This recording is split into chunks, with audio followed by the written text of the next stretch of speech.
And now if we look to the Quran, we'll find that 3%, you just take all the verses in the Quran that are of a legal nature, and then count all the verses of the Quran, take the quotient, and you'll find out that about 3% of them are commands and prohibitions, divine commands and prohibitions.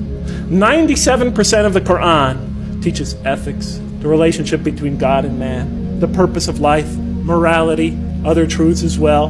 The history of nations in the past teaches us how to be self-critical, the extreme importance of using reason and faith, teaches many, many major themes.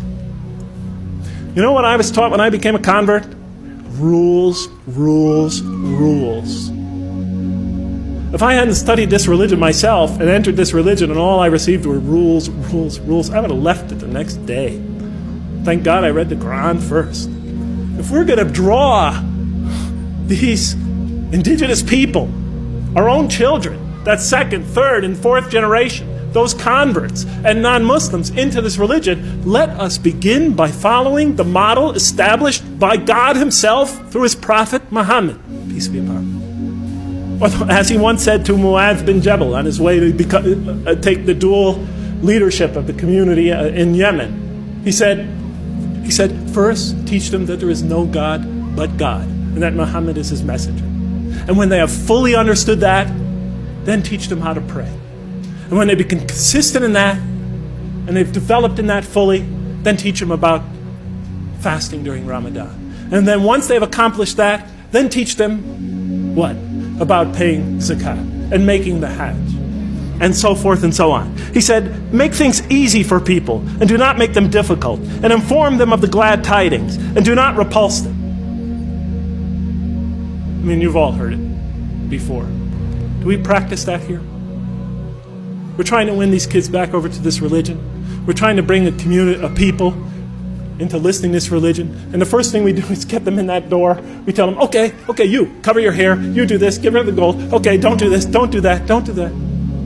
I've attended Friday prayers for 20 years now in this country. And every Friday it's the same thing. The speeches are either political, about Muslim politics, or they're about rules and regulations, or somebody's diatribe about, problems going on in the Muslim community. They never discuss the other 97% of the Quran. Virtually never. Or else there's just brief allusions to that.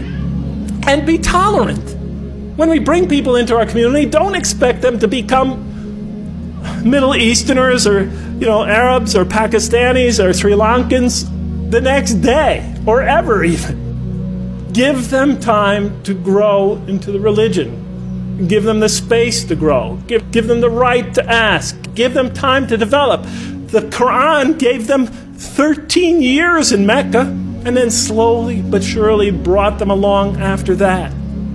We always put the cart before the horse. If our kids come to our community not so modestly dressed, it's better that they come than not come at all.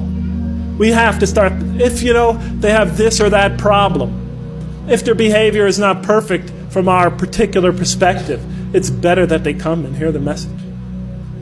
It's better that they work out for themselves what it is to be a Muslim in America. Because that's the generation that's going to have to take this into the future. It's better for them to be among us than not to be among us. If the Prophet and his companions adopted our approach, there'd probably be no Muslims today. How about the time the man came and he urinated in the mosque in that famous hadith report? The companions were ready to kill the guy. The report says that they already had their hands on him. How do you know? Because the report says the Prophet said, let him go. Go get some water and pour it over it. You've been sent to make things easy for people, not to make them hard.